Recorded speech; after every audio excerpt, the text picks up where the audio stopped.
Welcome.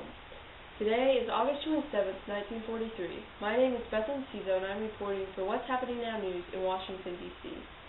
December 7th, 1941. A date that will live in infamy. Those were the words President Roosevelt used to describe the tragedy of Pearl Harbor. What most people don't know is that Pearl Harbor was not the only attack that day.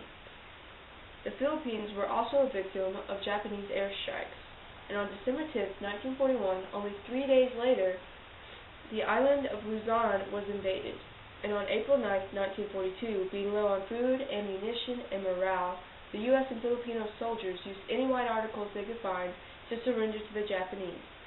Noticing there were too many men to transport in trucks, Lieutenant General Masahiro Huma of Japan ordered the 12,000 Americans and 64,000 Filipino soldiers to be marched 70 miles to San Fernando prison camp. My co-anchor Helen Hancock has more information on this journey of the march. Helen? Thank you, Beth.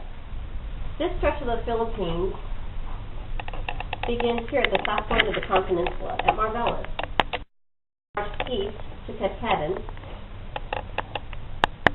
and continued north at the east coast to the prison camp at San Fernando. They were carried from there by rail to Camp O'Donnell, where most still remain.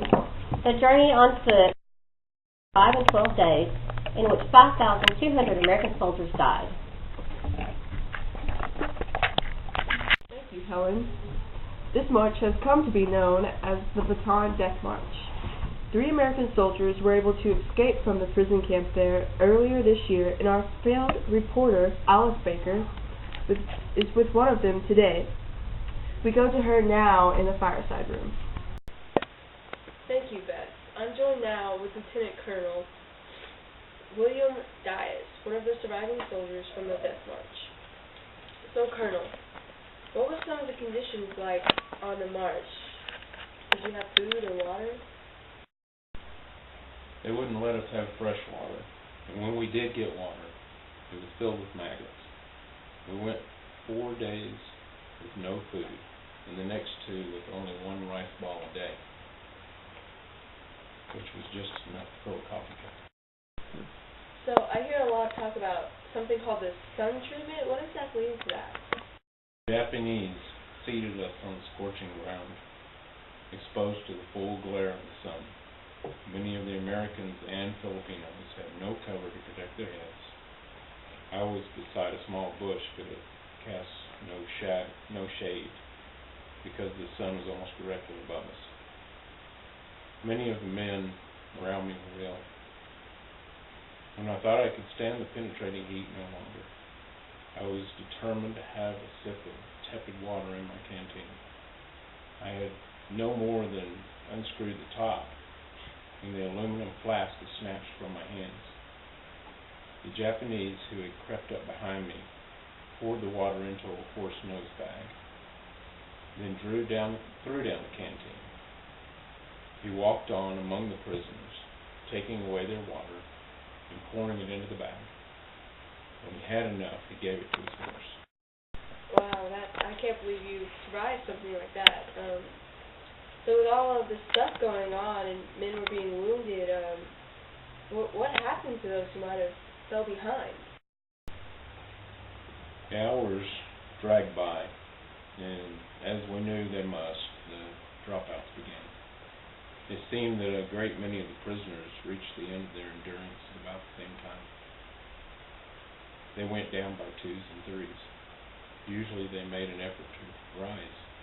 I never can forget their groans and strangled breathing as they tried to get up.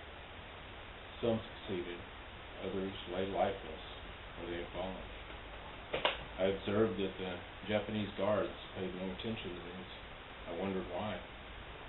The explanation wasn't long coming. There was a sharp crackle of pistol and rifle fire behind us.